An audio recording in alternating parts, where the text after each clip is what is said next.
are the Game Nashville Sports Network, ESPN 94.9, The Fan.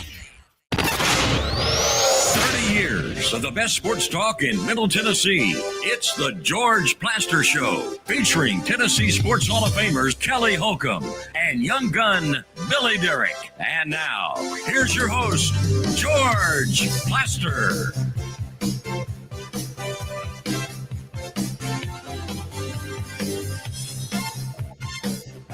Hello again, everybody. Welcome in. I'm not going to call it a beautiful Friday because there's a bunch of storm stuff about to roll through. We are in Franklin, Tennessee. It doesn't matter where you are right now, Franklin, Nashville, whatever. You're about to get rained on. This is obviously not the Ford Ice Center in Bellevue. Today, it's the grand opening of the second X Golf. Remember, a couple of years ago, we did a grand opening in Bellevue, and now we're out in Franklin, BGA territory, for round two of the grand openings. Hello, Billy. Hello, this is a beautiful facility. Yeah, Jason's got this going really good. And in fact, you can kind of see back here a little bit of what this whole thing is all about.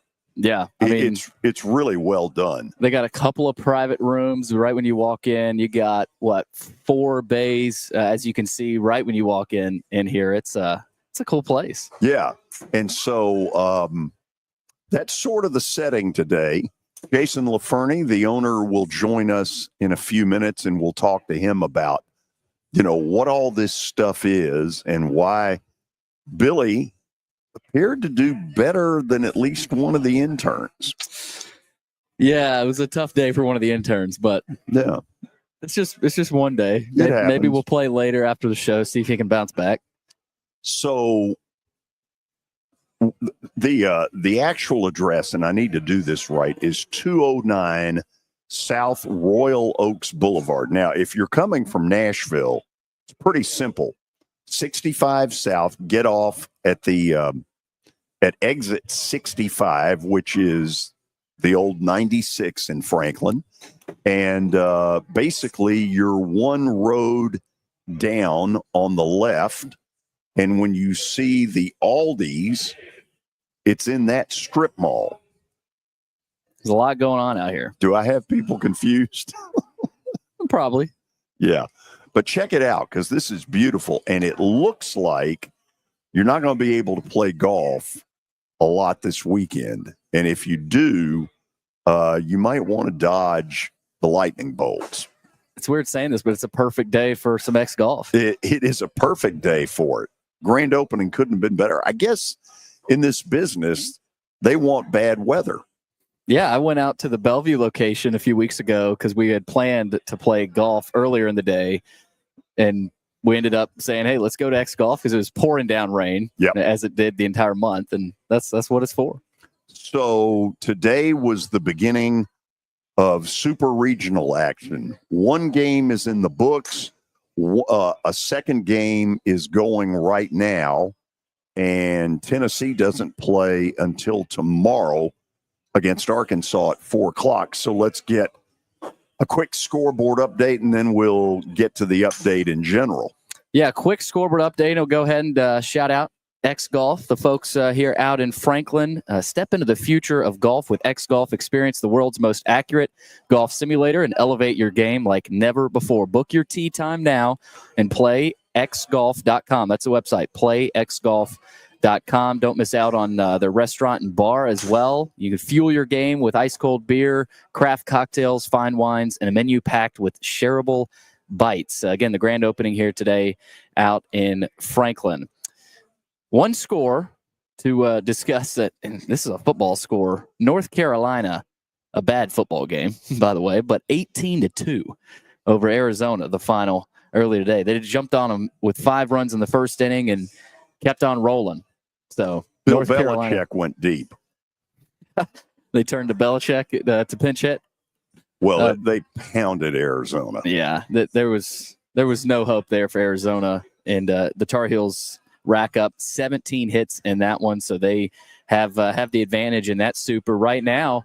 Louisville has jumped out to a 1-0 lead over Miami in the bottom of the second. Looks like pretty good weather up there now, at least in Louisville. They got delayed a little bit. You want me to check it? Well, I don't know how long this is going to last. Yeah. Because I know we're getting some right now. But I know they were delayed, so maybe they got it first before us. And it looks like Louisville has just gone yard again. Oh, wow. So they take a 2-0 lead over Miami. Jake Monroe goes yard for the Cardinals. So we'll keep you updated on that one. Also tonight. So, for what it's worth, up in Louisville, radar looks pretty good. Not so good here. Yeah, I think they just got hit, and now we're getting hit. Yeah. Tonight at 5, Florida State and Oregon State. That should be a good super regional. That is down in Tallahassee. And then for some reason at 8 o'clock tonight. Wait a minute. You sure about that? I think it's at Oregon State. No, Florida State's the higher seed. Florida State? Okay. Oh, crap. I think you're right, George. That is in Corvallis. It's at Oregon State. Okay, good. You got me there. Coastal Carolina is at Auburn for the Super Game 1 tonight at 8 o'clock. Why that one is at 8 Central Time and Oregon State out west is at 5, I don't know. That does seem strange. So that's what you got today. When TV dictates, you never know what's coming. Yeah. Also, in the NBA last night. Wow. They did it again. Pacers get it done 111-110. Tyrese Halliburton hits a game winner with 0.3 seconds left. He has hit 4 game-tying or go-ahead shots in the final 5 seconds of a game in these playoffs. The whole concept of OKC was going to sweep them, to me, was absurd. That gives no credit to a Pacer team that's pretty good. Now, I don't think they're as good as the Thunder, and eventually OKC's probably going to win this series. But you know what? In a 7-game series, when you give one away, and that's in essence what happened last night, OKC gave one away, that's not good. Especially the first game of the series. Yeah, not good at all. So now they're sitting there for Sunday night in a we got to win. Yeah, I mean, that's a virtual must-win for the Thunder. But I'm with you. I do think the Thunder still end up winning that series, but maybe it's just a longer series now than a lot of people originally thought. So they don't play again till Sunday. Game 2 is Sunday. Well, it's not Saturday? I don't know. But network choice. TV. It all goes back to TV. Well, I think one of the things, and this really doesn't apply because the hockey is tonight. I know hockey and the NBA have sort of an agreement when they get to the finals to try not to play up against each other. Because you got hockey tonight, Game 2, Panthers and Oilers. That's at 7 o'clock on TNT in Edmonton. Some other NBA news. The Knicks are conducting active due diligence on Mavericks coach Jason Kidd, among other candidates, to replace Tom Thibodeau. The Knicks have not requested permission to speak to Kidd, who has 2 years remaining on the extension he signed during the Mavericks' run to the finals last year. 2 words, Dan Hurley. Really? Watch the Knicks go after Dan Hurley. Think about it. He turned down the Lakers a year ago. And whether, I have no idea if he's sitting there going, man, I wish I would have done that. But if I'm the Knicks, he's not that far from there to begin with. So if geography means anything, if I'm the Knicks, I'm at least reaching out to him to find out. Yeah, he did actually come out and comment a couple of days ago. He said, not another summer of that. So Dan Hurley doesn't seem to want that job. And the rain doesn't seem to want to stay away. No. It is coming down right here. And I'll throw one else out. I know it's been brought up, and I know he's denied it. But if I'm the Knicks, I'm talking to Rick Pitino. I am making him say no because I think that's what he wants. I think he's dying to have the Knicks approach him. That'd be fun. In the NFL, Aaron Rodgers has agreed to terms on a 1-year deal with the Steelers. It's official. And according to Adam Schefter, the Steelers never wavered in their belief that he would eventually sign with them. Yeah. I don't know if I believe that. You know, when you hear that, it would basically be for one reason. He had no other real strong suitors once the Giants went in their direction. Yeah. There really wasn't anybody else left standing. And like we talked about, you get rid of Fields and Wilson, and you don't draft a quarterback. I think we knew what they were doing. Plus, I mean, in the end, if he was going to come back, this should be the thinking that he wants to go somewhere where he's got a shot to get to a Super Bowl, because that's the only thing left in his weird career is he's only got one Super Bowl. Right. And quarterbacks get viewed a little differently when they get to number 2. Think about Eli Manning. That's true. He's thought of a little differently because he won a second one. And, oh, by the way, both of them were against. We're moving on to Cincinnati. We're moving on. Yes, we are. Are you looking at this differently for Rodgers and the Steelers as you were with the Jets? I don't think he has to do as much because defensively they're really good. And, you know, Tomlin is a really good football coach, assuming that Aaron Rodgers stays healthy. And that's a big if at his age. If he does, I just have a confidence that Tomlin will find things for him that make him comfortable. Yeah, I've heard from a lot of Steeler fans that aren't happy, and I get it, but what choice did they have? It's better than you had, right? Yeah. I mean, he's done a little bit more Absolutely. than Fields and some of the other guys, especially Mason Rudolph. So it is official with Rodgers. Also, back to the NHL for a piece of news. After falling in their third straight Western Conference Finals, the Stars announced the firing of head coach Peter DeBoer. He had 1 year left on his contract. Of course, the Stars got whipped by the Oilers in just 5 games. Pretty non-competitive. So this feels a little bit like the Tom Thibodeau firing. Peter DeBoer is a really good coach. Had something like a 9-0 record in game 7s in the playoffs. Wow. Just couldn't get over the hump. If I'm the Predators, I might be thinking about Peter DeBoer.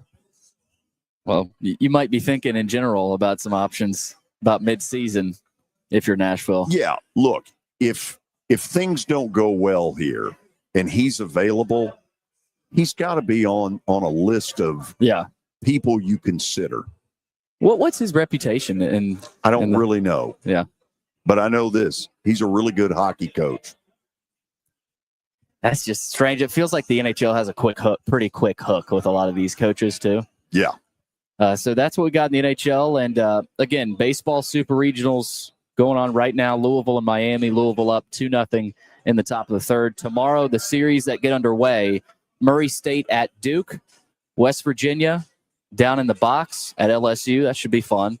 Tennessee and Arkansas in Fayetteville. Buckle up for that one. And we'll talk a lot more about that one throughout the show today. And then UTSA at UCLA. So those are the ones that... Who would have thought that? UTSA and Murray State, both. I know. It's crazy. Both in the super round. It's crazy.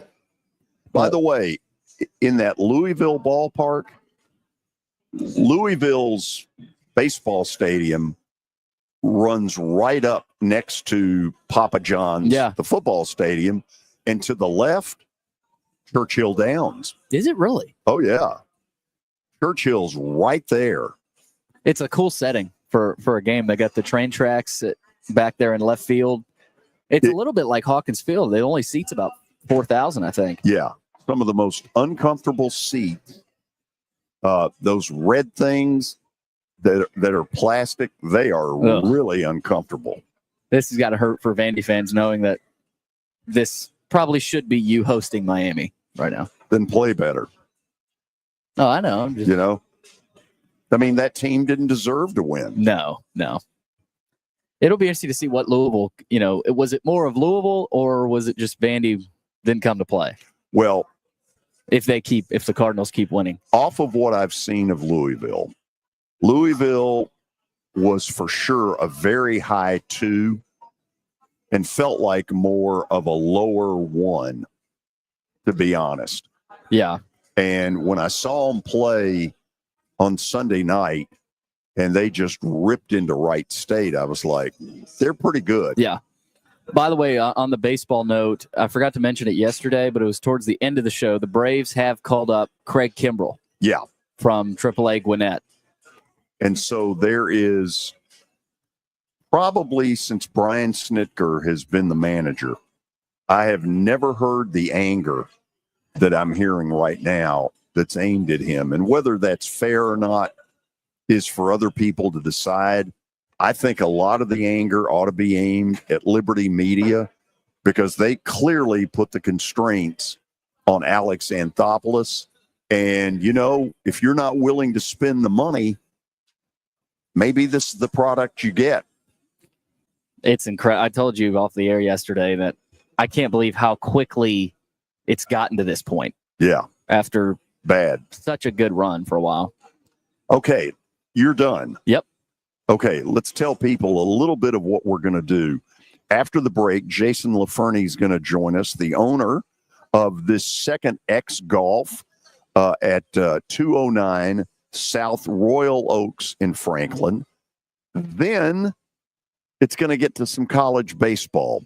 Joe Healy from D1 will join us. We've had him on any number of times, and he's really good. And then Will Heflin at the top of the 4 o'clock hour to talk about Tennessee's appearance in the Super Regional against Arkansas. Have they made the announcement on Liam Doyle? They haven't yet. Wow. Which makes you wonder, are they going to go with Phillips? Which that's what I would do. Well, that's the first thing we'll ask Will. All right. Okay, we'll go to the break. From X Golf in Franklin, you're listening to 94.9 The Fan. When I got my first car, my dad told me, keep the gas tank full and my number on speed dial. Now parents are telling their kids, save 615-242-9000 just in case. I'm Blair Durham. If you or someone you love is in a wreck, call us. We're here to get you the money you deserve. It's easy to say good things about the folks at Strike and Spare Family Fun Centers. Number one, I trust them with something that's near and dear to me, the Plaster and Friends Celebrity Bowling Night. But more importantly, I see the fun people have. They enjoy the bowling, they enjoy the camaraderie, and you will too. Come by any of their locations and get ready to have some fun. Venture Express has been helping people in this area for more than 40 years. They're headquartered in Murfreesboro with over 30 years of dedicated fleets involving production, manufacturing, and corrugated experiences. They're an asset-based company with over 700 tractors, 4,000 trailers, and 800 drivers. If you need their help, dial them up 615-793-9500 or log on to ventureexpress.com. At Wilson Bank and Trust, we believe you shouldn't have to choose between personal service and digital solutions. As your local independent bank, we're proud to offer the relationships and trusted service you expect, along with the tools and technology that keep you moving forward. So whether you're growing a business, buying a home, or planning for the future, we're here to help. Because this isn't just where we work, it's where we live too. Wilson Bank and Trust, here to get you there. Member FDIC. This is my buddy Stan Harrison from Apple Collision Centers. Recently, you've been talking to me about companies that have a fleet of trucks and they're always in need of repairs. That's right, George. We understand that nobody likes to deal with the auto body repair process. We try to simplify that at our 3 convenient locations. We work with all major insurance companies. We help to ease the stress of the auto body repair process. We're located in Old Hickory, Hendersonville, and Gallatin. If you need our services, please stop by and see us. 'em. And how convenient that we have that in the background. Now, seriously, These are good folks. They do really good work. Give them a holler. Whether you're checking balances, depositing checks, or paying bills, with our secure digital banking solutions, your finances are always at your fingertips. Get started at wilsonbank.com. Wilson Bank and Trust, here to get you there. Member FDIC.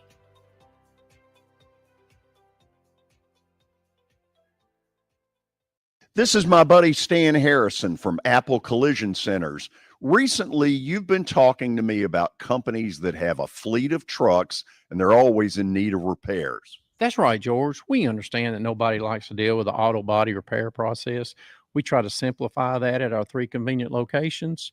We work with all major insurance companies. We help to ease the stress of the auto body repair process. We're located in Old Hickory, Hendersonville, and Gallatin. If you need our services, please stop by and see us. And how convenient that we have that in the background. Now, seriously, these are good folks. They do really good work.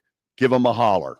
It's Family Leisure's ultimate pool party sale. Huge savings on above ground pools. 24-foot pools start at $29.99 installed. Save 30 to 70% on outdoor furniture. Hundreds of sets on display and on sale. Spas start at only $29.99. Pool tables as well as shuffleboards starting at just $19.99. Family Leisure has indoor and outdoor saunas on sale starting at only $19.99. Massage chairs and theater seating are on sale as well. That's Family Leisure's ultimate pool party sale. Tonight, your Nashville Sounds continue their 6-game series at First Horizon Park against Gwinnett. Pre-game at 6:20. Your sports live here on 94.9 The Fan and the Game Nashville app. It's the George Plaster Show. Your sports live here on 94.9 The Fan.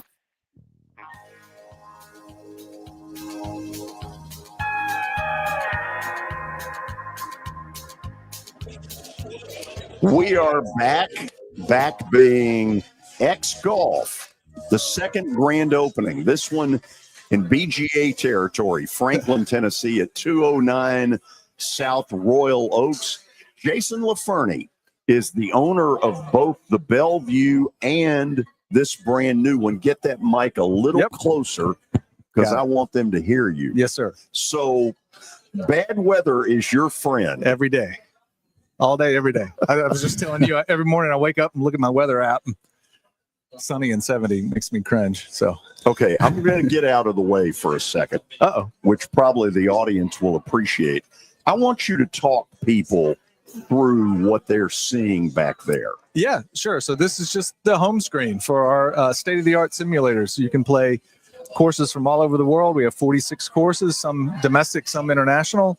We have a great driving range, the practice range in the middle. Swing analytics and the data feedback is off the charts. These are the most accurate simulators on the market. People come in here to practice. We are a PGA facility. We have a PGA pro on staff that can give lessons and really break those numbers down for you. We have national tournaments. There are other X Golfs throughout the country. I think there are over 130 stores now, coast to coast. You can log into our national tournaments and compete against other X Golf customers in Denver and LA and New York, and it's a lot of fun too. So we do a lot of in-house stuff. We'll have our own Monday night tournaments and leagues for locals here in the Franklin area, as well as you can come in on your own and compete nationally. So high tech. People get better when they get out on a course because they've done some of this. Well, some people get better, George. You've been with us for 2 years, and I'm still waiting to see some results. Yeah, it's not okay. It's not really possible. You're not the. No, and I appreciate you bringing that up. So tell me how you came to get this location. So we actually looked at this location 3 years ago before it was a gym, and it just didn't work out for various reasons. And the spot up in your neck of the woods, across from the Ford Ice Center, came available. It just made a lot of sense for us. We really wanted to be in West Nashville. So that's where we opened our first store. Came back around to looking for our second location, and this came on the radar, and a different broker service brought us back to the same spot. And we figured, somebody's trying to tell us something. Maybe this is the spot for us. So we really are excited to be in the Franklin area and wanted to be in this zip code and this demographic greatly. So we think.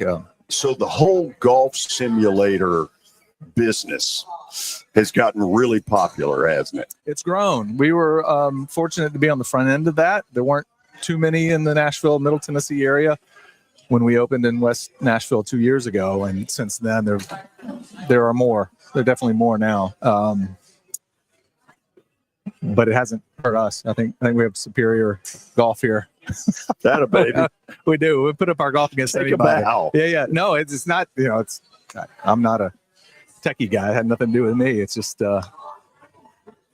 these sims are state of the art, the most accurate out there for sure. So people can hear some of the noise in the background. Yeah. Nice crowd gathering. What all's going to go on this weekend? So today's the grand opening. We're just leaving it open to the public all day from 10 to 11 tonight. We've got the ribbon cutting coming up here in maybe 30 minutes or so. The Chamber of Commerce is here. We're inviting people to come in and just try out the sims. If you just want to stay for a little bit, there's no charge. If you want to get a taste of it, if you're staying for a while, we might charge you, but if you just want to get a taste, that's on the house. Are you saying our two interns would get charged? Yeah, well, they were polite enough to ask, so they're all good. Yeah. I knew they were with you. What about Billy, though? Billy's great. He's one of my best customers in West Nashville. Absolutely. He and his boys come in and compete. They're perfect. Well, I got no beef with Billy. Let him do this interview then. Yeah, Billy knows it. I do want to add the Bellevue location. Every time I walk in there, I mean, it's jam-packed. Like, obviously, we mentioned how the bad weather can help, and it's been raining a lot. God knows we've had a lot. Yeah, so that's probably helped. But how's everything going over there? Every time I walk in, it's been awesome. So we wouldn't be doing this if Bellevue didn't do well. It's the short answer. From around middle of December to April, we're full all day, every day. Just as you can imagine with the weather. Not a lot of outdoor golf happening then. Yeah. But it's great. Our Monday night leagues have been good, kept things going. Fall is really our slowest season. I don't know if you people pay attention to the forecast and the weather, but the last 2 Octobers have been immaculate. They've been so beautiful, like sunny, 70, no rain the entire month. Right, and you don't like that. I hate October. But spring and summer are great. A lot of people don't like to play in the heat. It gets pretty hot here in Middle Tennessee, and the rain is our friend, and the heat's our friend. And winter is your friend. And winter is a really good friend. Is it? Yeah. Is that your busiest? Yes. Is it really? Sure. Okay. Yeah. The Monday night leagues. I'm intrigued by that. What can you tell us about that? So there's a different vibe in the air when you come in on Monday night, because you get teams of we mix it up. We usually do 8-week leagues. You can do 2-man teams or 4-man teams. We do scrambles. We do best balls. We try to keep it fresh and do something different all the time. But as that's grown, like today in here, this feels kind of fun and loose, and people are happy to be here. But the league nights, there's a little trash talk. There's a little testosterone in the air. You know what I mean? It's a little. Everybody walks in with their bags. Yeah, a little attitude. I mean, everybody's still having fun, but it's just a different vibe, and people are competitive, and it's a good time. That's cool. People enjoy it. I love it. Yeah. So, for those who are in Franklin, where South Royal Oaks is.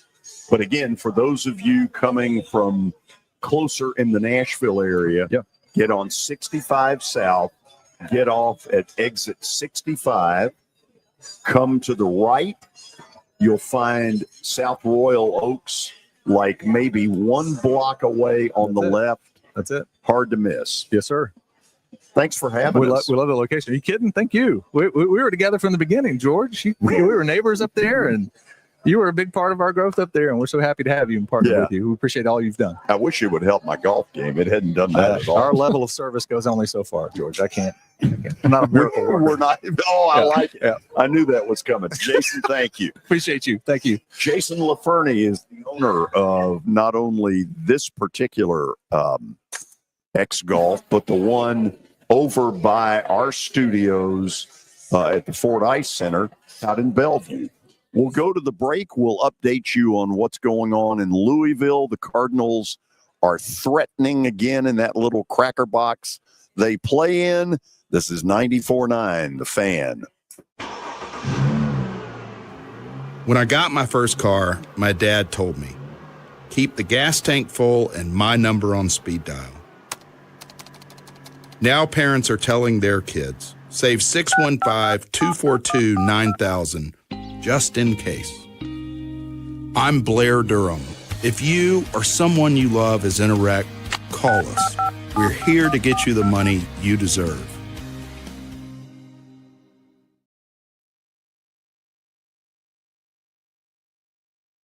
I trained my entire life to be the best. I was one of the fastest women in the entire country. But woke politics made me swim against a man, sharing the pool and the locker room. That's not just dangerous, it's degrading. Thank God for Marsha Blackburn. No one fights harder to protect us. Marsha Blackburn will always stand for strong women, because she's one of us. I'm Marsha Blackburn, and I approve this message. If you are paying too much for your health insurance, you know what? You need to contact the folks at Pancoast Benefits. Pancoast works with businesses and individuals to tackle the high cost of health insurance. Whether you're a business owner, large or small, self-employed, between jobs, or over the age of 65 and in need of a Medicare plan, Pancoast can help. They make understanding your benefits less difficult and more personal. So check them out today, pancoastbenefits.com, or call them at 615-292-3400. Nashville Sounds Baseball is back in Hit City for the 2025 season. Create a summer of memories at the ballpark with weekly giveaways, fireworks shows, and more. Tickets are on sale now. Tournament begin Thursday, June 12th. Former welterweight world champion Jason Jackson takes on rising star the Silverback Thad Jean, plus 2023 PFL world champ Jesus Pinedo and Gabriel Braga collide in a highly anticipated trilogy match. Don't miss your chance to see the action live June 12th at Municipal Auditorium in Nashville. Visit pflmma.com/schedule for more info. Two total screw-ups of humongous proportions. Sports. We're not living in an era where perfection is necessary. They thought they were a championship contending team. Here, we told you not to do this. Your sports live here. On ESPN 94.9. The Fan. And the Game Nashville Sports Network. It's the George Plaster Show. Your sports live here on 94.9 The Fan.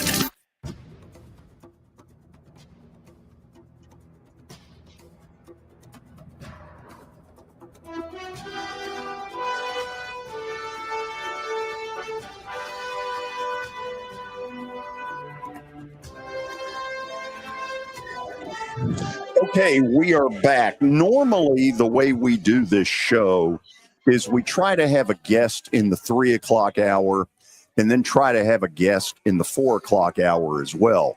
Sometimes it just doesn't work out that way, and it appears that's going to be the case today because Joe Healy likely is going to join us around 4:20. We know Will Heflin will join us at 4 o'clock on the button to talk Vols. And so in this little rainstorm, after we do the scoreboard update, I want you all to jump on the phones because we'll take 3 or 4 at 615-553-0933. Again, 615-553-0933.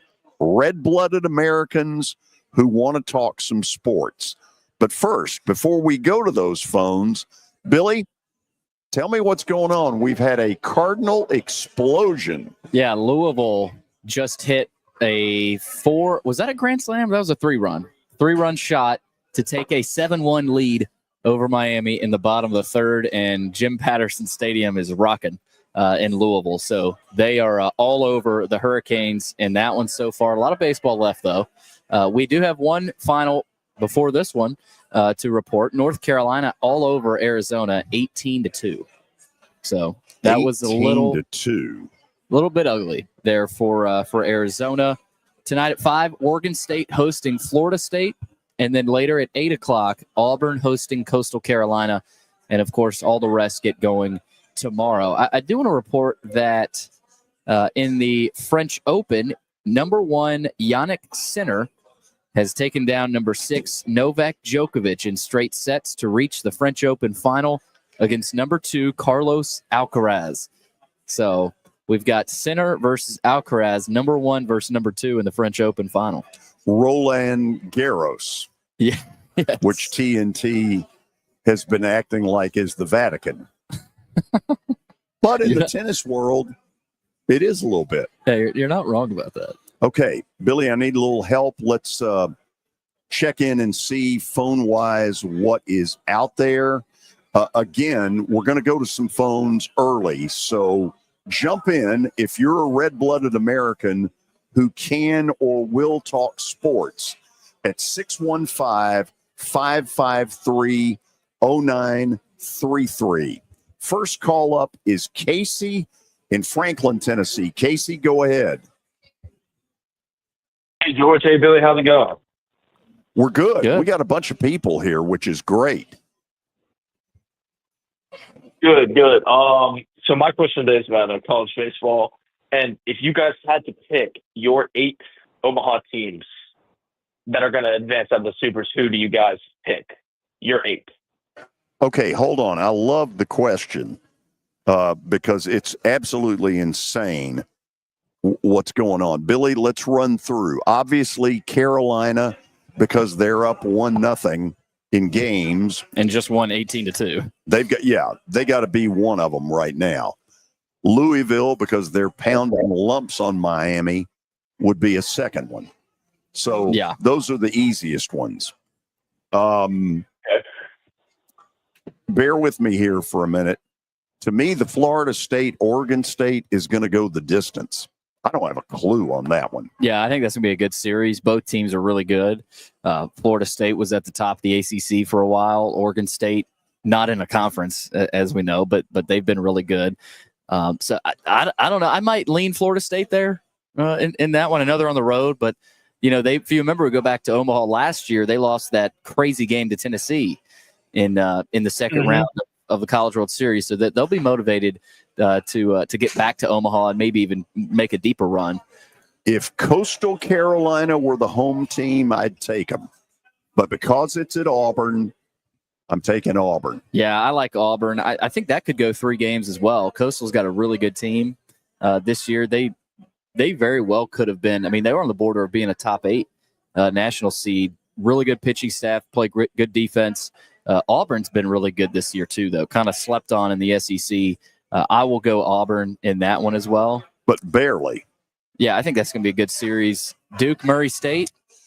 I want to go Murray State, and I think they've got a puncher's chance because when you get to a game 7, so to speak, in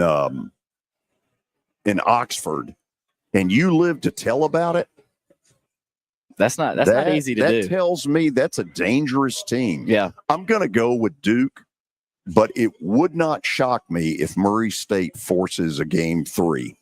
Yeah, and Duke's not going to be comfortable in that series, but I do like the Blue Devils. LSU, West Virginia, I'll take the Tigers. Can I be honest, though? I wasn't very impressed with them. No, they almost Little Rock had a sub 500 record. Little Rock almost made it out of that region. All they wanted. Yeah. And then Arkansas, Tennessee. I like Arkansas, but again, I think that could definitely go 3 games. Here's the thing. If Liam Doyle shuts them down the way he's been shutting everybody else down, that would appear to be one win that Tennessee is going to have to count on. If he loses, they have no chance to win this series. Yeah, and he didn't pitch well against Arkansas last time out, so I would expect him to pitch a lot better. I think Marcus Phillips could be the X factor for Tennessee. I know you guys were talking about earlier how Doyle might not start game 1. Do you think if they don't start in game 1, but then Arkansas ends up winning game 1, you think Tennessee's kind of done regardless they can't win 2 in a row, or you think Doyle's like a surefire win? I don't think he's a surefire win. No, I don't think anybody at this level is all that surefire. Here's the advantage to starting him in game 1. Whatever it turns out, you've got at least a fighter's chance to pitch him an inning and a third, on if there's a game 3. As they they brought him back, for the final game in their series a week ago, and I'm trying to think who it was they played, and I can't think of them. Who Tennessee beat? Wake Forest. They beat Wake. Yeah. So they brought him in, and I think he pitched 3 innings. Yep. He was electric. He shut him down. Yeah, and he was, to say the least, energetic. Juiced up. He was juiced up. So here's my upset. UTSA beats UCLA. Wow. I'm going out on the limb. I don't know really anything about either of those teams, so that's fair game. They both start with a U. Thank you. You're welcome. I mean, UCSA did beat Texas 2 games in a row and 2 elimination games in their own stadium. So that's pretty, they're not going to quit. No, and I would think if they're good enough to beat Texas twice in Austin, that's a pretty intimidating place. I don't think UCLA will be anywhere near as intimidating as far as crowd. No. So those are my 8 for what it's worth. All right. Thank you, guys. Thank you for the call. Let's go Stormy on line 2. Stormy, welcome. Hey, George, I was excited to hear about X Golf opening down in Franklin, and you gave the address, I think it was 209 South Royal Oaks. Yeah. Isn't that just right almost next door to Nashville Pizza? I mean, it's been here since as long as I can remember. Yeah, help me. It's to the right of this. Well, okay, as we sit in here, it'd be to our left, right? I would imagine. I know the shopping center. My kids been coming over here for years, and there was a little comic book place up called Outer Limits, and Aldi's is also in here. But I'm looking forward to coming over and visiting. Now I was listening earlier, and Billy was kind of the one that had spent most time. Billy, kind of give me an idea of what the fees are and how hard it is to get in a league. Or to basically get online and get some time at X Golf? Yeah, that's a good question. It varies for how long you stay. So you can play 18 and then leave, and they've got Monday through Thursday, $45 per hour for 10 a.m. to 5 p.m. and then 5 p.m. to 10 p.m. it goes up to $50 an hour, and then on the weekends, Friday through Sunday, $60 an hour. So it's really however long you want to stay. So you can play 18 and then you can extend it, play another 9 or hit balls on the range, but playxgolf.com is where you go. Sounds good. That's affordable. And what the weather is like now in Franklin, I got to be honest with you, that would be the perfect place to be. Let me ask this. What type of courses or how many layouts do they have that are options for golfers? Okay, I'm going to get out of the way, Billy, so you can look at that big screen. What are all the courses you can play? Well, they've got Bay Hill. We actually just played that one earlier. They've got, it's interesting, they can't duplicate Augusta National, but they have something very similar to Augusta National called, I think, the Georgia Athletic Club or something like that. So I think that's kind of their version of Augusta National. I know I've played here before. We got the ribbon cutting going on right opening. Now. Yeah. St. Andrews, I know, but there's a bunch, Stormy. I mean, you come here, you can check out all the ones you can play. It's pretty impressive. Sounds great. Well, let me ask you one more thing, and let me just shift gears. What about the NBA? I've kind of gone cold on the NBA. I don't know. I just really appreciate the college ball more. But I did switch over last night with about a minute or two to go, and Halliburton hit that jumper with 0.3 of a second. I couldn't remember if that was one of George's picks, or did that go your way, George, or was that one that did not fall your way? No, I had OKC minus the 9.5, but I'm going to say this. I did throw it out there last night that this whole OKC is going to sweep the Pacers is BS. Yeah, Indiana is way too good for that. This is going to be a good series.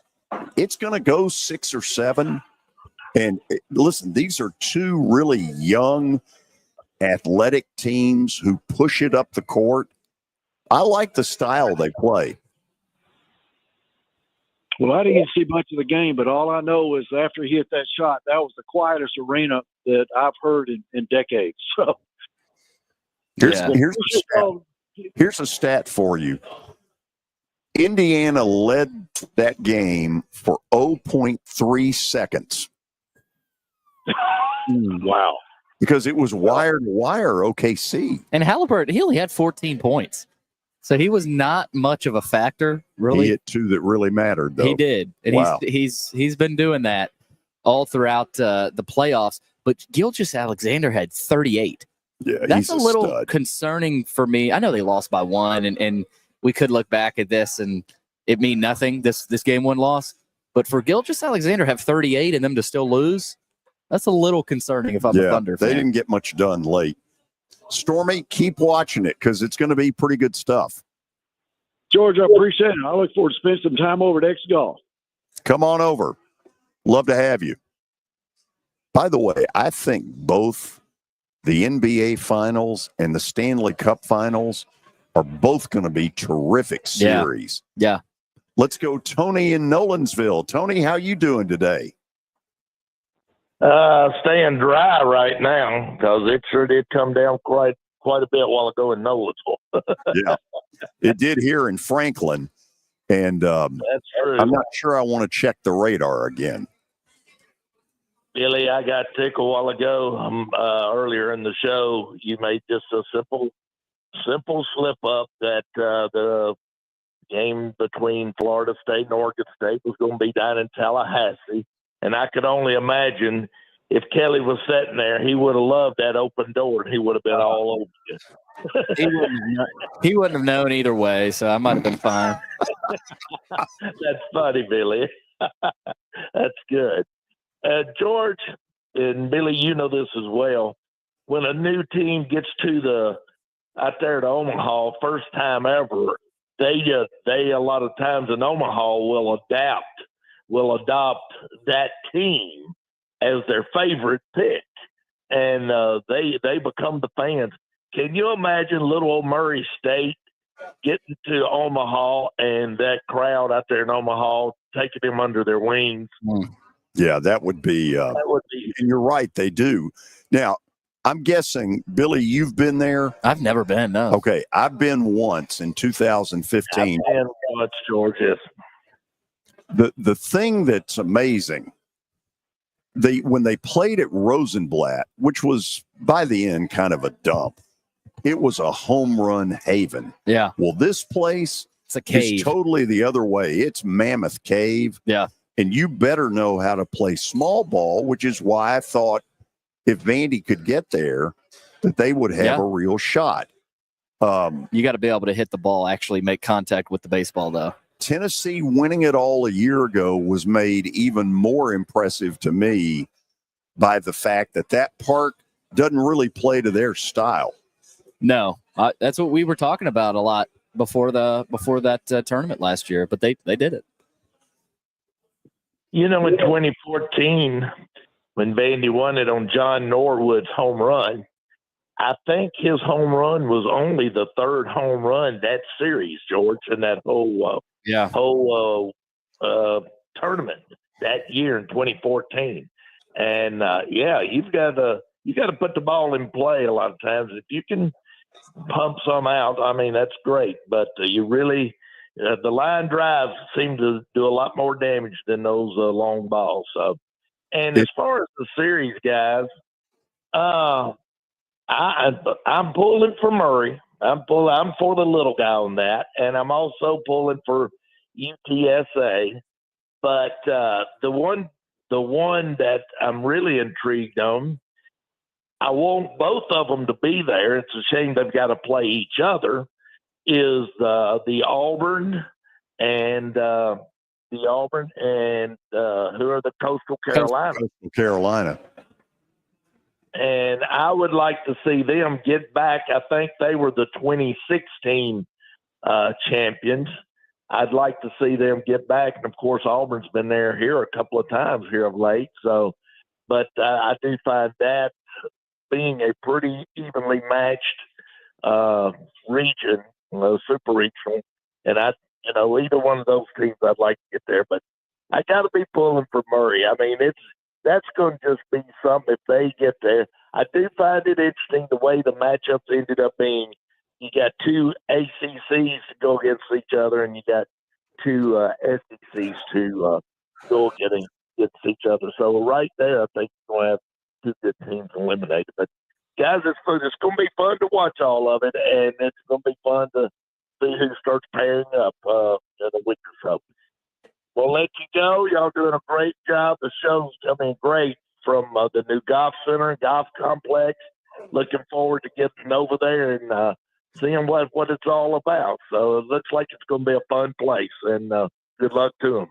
Thank you, George. Y'all have a good weekend. Thank you. I'm sorry we weren't able to get up to Murray State this week because I would have loved to talk to some of their folks.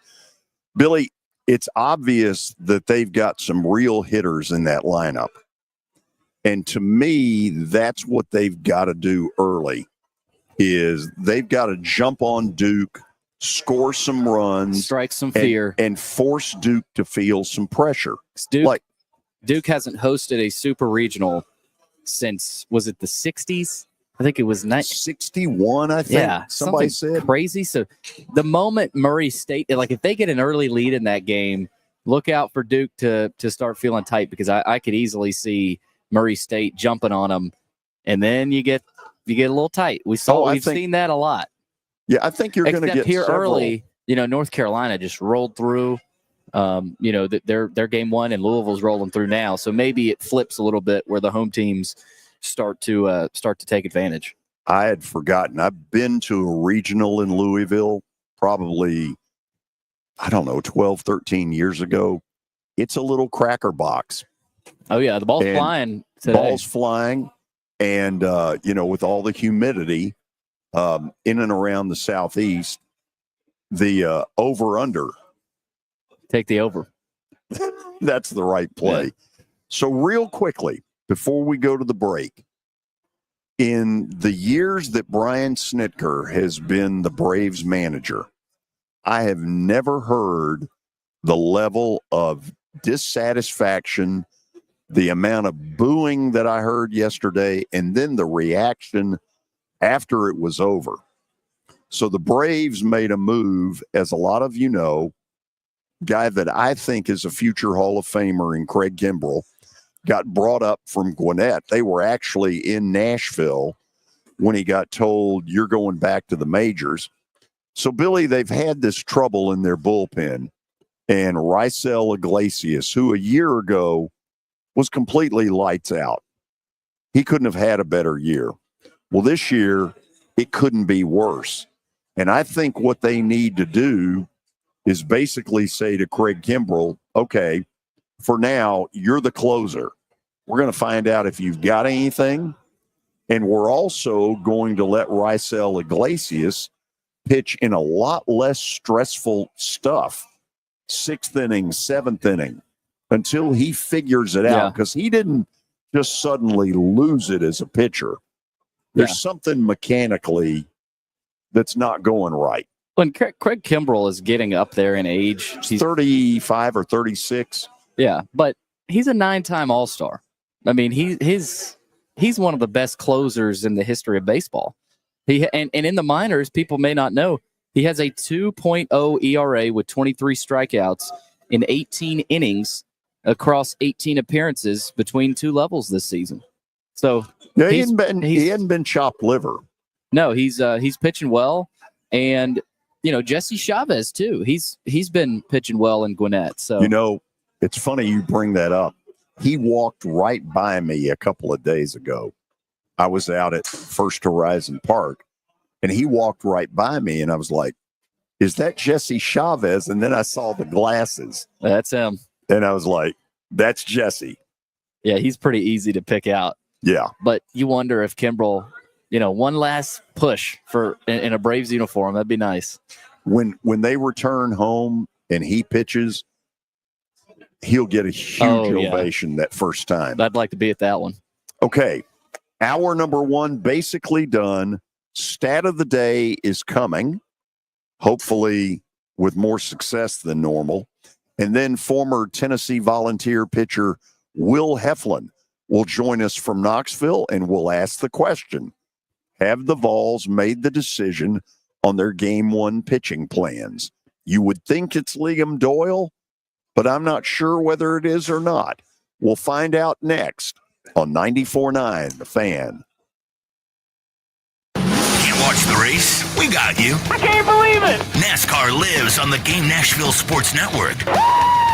Whether it's 102.5 The Game, 94.9 The Fan, or Sports Talk 830, you can hear it all. Just check theGameNashville.com for the full schedule. NASCAR lives here. Your sports live here on the Game Nashville Sports Network. You can't miss a moment with Greeny. Caleb Williams wanted to go to Washington, didn't want to go to Chicago. Now you're seeing why. This thing is a disaster because everyone saw it coming. If you were a quarterback and you had all the talent in the world, would you want to go pay for Matt Eberflus and Shane Waldron for a franchise that has not developed a quarterback in literally 100 years? No, you would not. And so now they're getting exactly what you saw coming.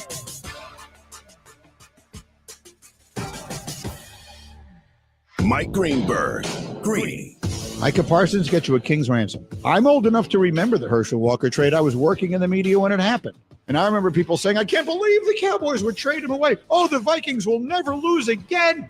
And the Cowboys turned all of those picks into teams that won 3 championships in the next 6 years. Greeny, weekday mornings at 10 Eastern on ESPN Radio. Plus, you can watch and listen on the ESPN app. Listen on the air. So don't tell me to chill out. On the web at thegamenashville.com. This team has strategically put themselves back in the mix. Watch us on YouTube or download the Game Nashville app. You have to make those plays. Your sports live here on the Game Nashville Sports Network. Your sports live here. WBUZ HD3 Laverne. All around the world on the Game Nashville app. We are the Game Nashville Sports Network. ESPN 94.9 The Fan. A Cromwell media station. 30 years of the best sports talk in Middle Tennessee. It's the George Plaster Show, featuring Tennessee Sports Hall of Famers Kelly Holcomb and young gun Billy Derrick. And now, here's your host, George Plaster.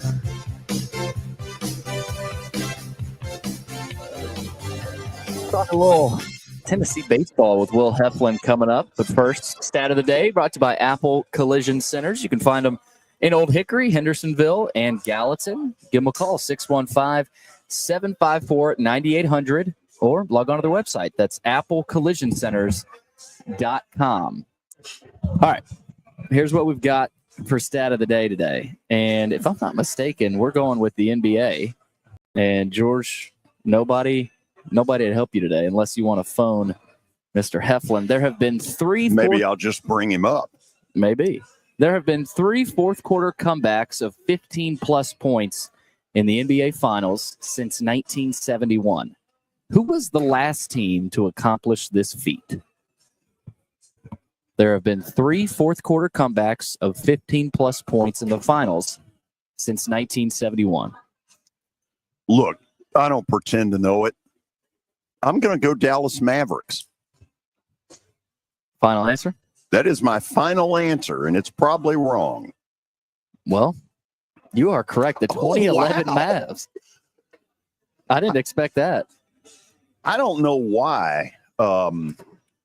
It just seemed like there was one that involved them. I can't give you a lot of specifics. In fact, I can't give you the first specific. LeBron and the Heat. 2011. Was it really? Yeah, 15-plus point comeback. Dirk Nowitzki. He was so good in that run. American Airlines Arena. My dad was very proud of the naming of that. I'm sure he was. Yeah, that gave him a big thrill. Okay, so did we not go 3-2 this week? I Yeah, 3-2. Yeah. That's probably the best week in a while. Not too bad. Yeah. I don't think Kelly contributed much, though. No, I think it was mostly me. That's as it usually is. Brilliance. Okay. Are we now done with that? Yes. Thank God. We are officially into the 4 o'clock hour. Today, our show broadcasting live from the grand opening of X Golf. Beautiful Franklin location at 209 South Royal Oaks, Suite 188 to be exact. And if you look back there, you'll see a little bit of the simulator that you would be hitting off of. Good backdrop. Okay, we ready to go to Knoxville? Yep. Let's check in with Will Heflin. He's ready and raring to go. Will, how you doing? Uh-oh. Oh, unmute, Will. I don't think he heard that, did he? Will, we're going to have to unmute. Rookie mistake. I apologize. Oh, wow. There he is. How you I doing? apologize. Said I got my golf hat on, rocking the bad birdie. I'm jealous of you guys hanging it. That looks like a really cool spot. So baseball players traditionally are really good golfers, aren't they? I think that's a case by case deal. I would like to think that I'm good, but I probably think that I'm better than I actually am. Okay. Well, we'll leave it there because I have no room to talk. You know what's funny? You got the Mavs pick. I was backstage and I was thinking I've got no clue either, but my guess would have been the Heat, who they did it against, which is ironic. Yeah. I was like, maybe that LeBron team, had a big comeback. You were at least in the ballpark. Same arena for sure. So let's talk about your baseball team. First of all, has Tony Vitello made the decision for game one? Is it Liam Doyle? I have not heard officially to this point. And I'm assuming that they do know, maybe a little gamesmanship not to announce it. But I know if it was my decision to make, I would not have made it yet because I truly didn't know which way that I preferred to go in game one. But if I had to guess what they will do, I think it'll be Doyle on game one. Isn't the advantage to pitching him in game one that depending on how long he goes, you might have the scenario like they did against Wake Forest to bring him back in game three, whether it's one batter or an inning, a pitcher with his competitive nature is going to say to Vitello, put me in.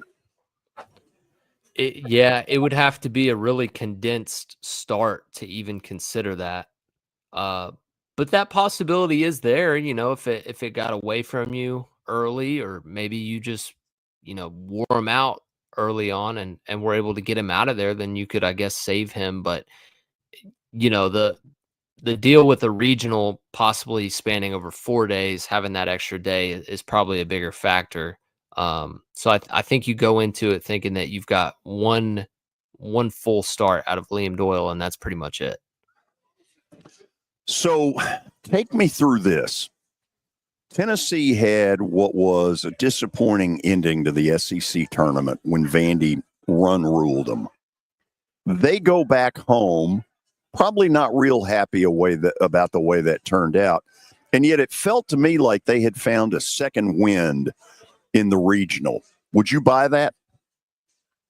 Yeah, I would buy it, and I'd probably double down on it and say that this program in general has a way, at least under Tony Vitello, the last 5 years of playing with a sense of looseness, and the postseason really seems to bring the best out of his teams, whether it's guys making big swings or guys stepping up in certain situations that maybe you didn't know were going to be key contributors.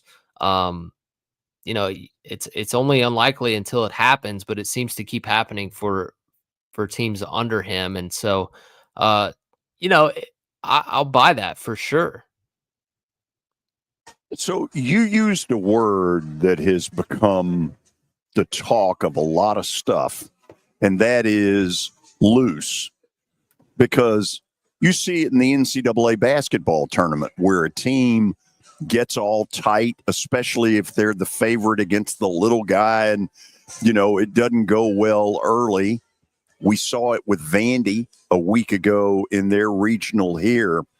What is the button he pushes to get a team to be loose or to hope to get a team to be loose? Yeah, I think he's done a good job over the years of growing and adapting to each team that he has. But with this team in particular, it was interesting how things changed even over the course of the regional, because in game one against Miami, it was seemed very businesslike, seemed very under control.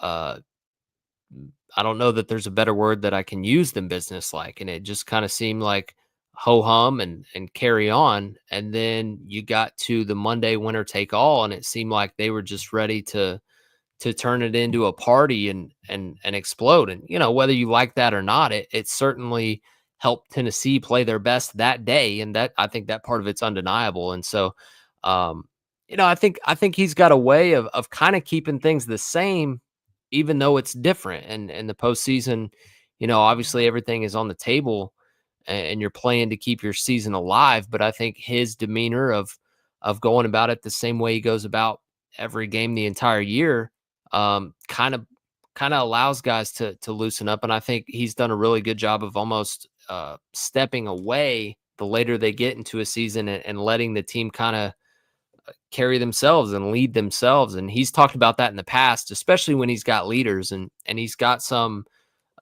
it's going to be different every year, but it certainly seems like he's kind of stepped aside and let the leaders of the team take over. And I don't know that many head coaches are willing to do that. Let's talk about Arkansas. You've been there before.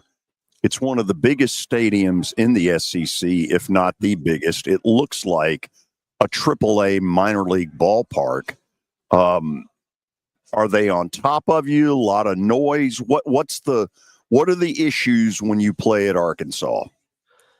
Yeah, I wouldn't say on top of you, but definitely top tier in the noise category, and in the engagement category, it's top of the line. And those baseball fans, they know baseball, and they prepare and get as rowdy as anybody. It's the best place to play, in my opinion. There, bar none, that's the best place. I would say close second maybe postseason and Duty Noble down in Starkville.